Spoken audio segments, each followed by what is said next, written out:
שלכם, זה לא תמיד עובד.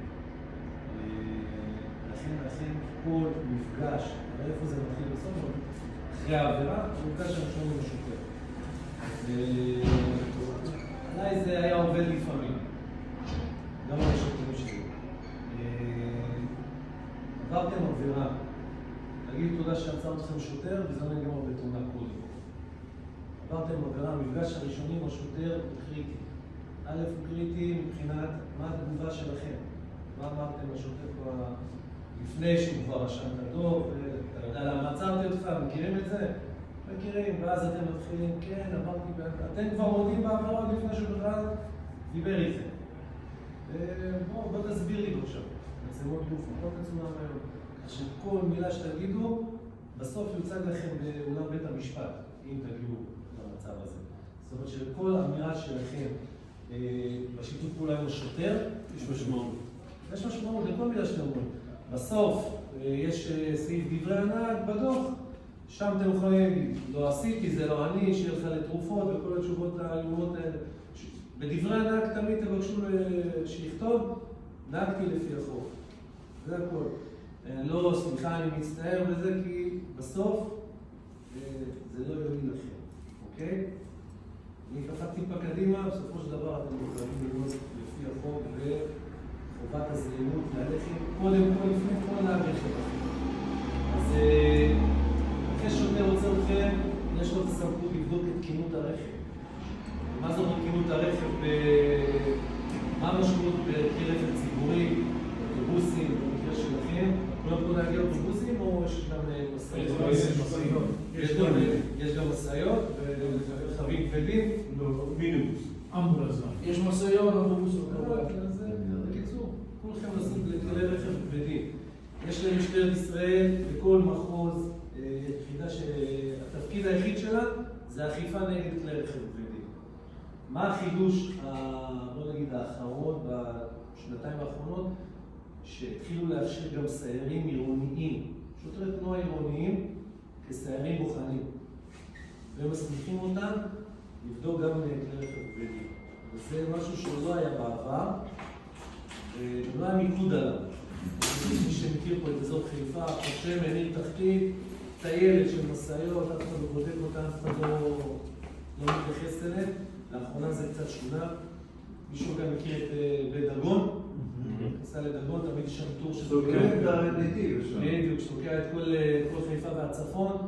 אז לאחרונה, אני הייתי שולח, וזה עדיין קורה, מעמידים שם שוטר שהוא בוחן, סייר בוחן, והוא מנצל את הפקק הזה, ומתחיל לעשות בדיקות.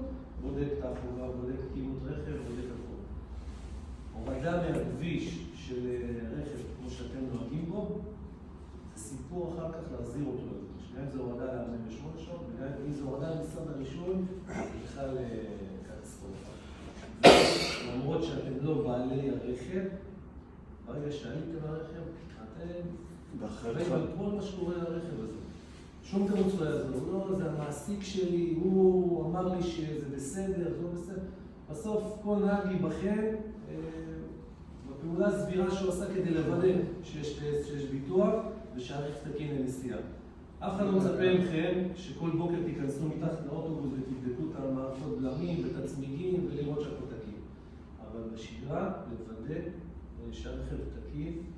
אבל יש קצין בטיחות שעושה תקופה. יש קצין בטיחות שבודק את הכלי רכב, ובסוף, חלילה, אם קורה איזשהו מקרה, או בדרכים או כל דבר אחר, הוא יבוא ויצטרך לתת את הדין, כי הוא קצין הבטיחות שחתם על הרכב.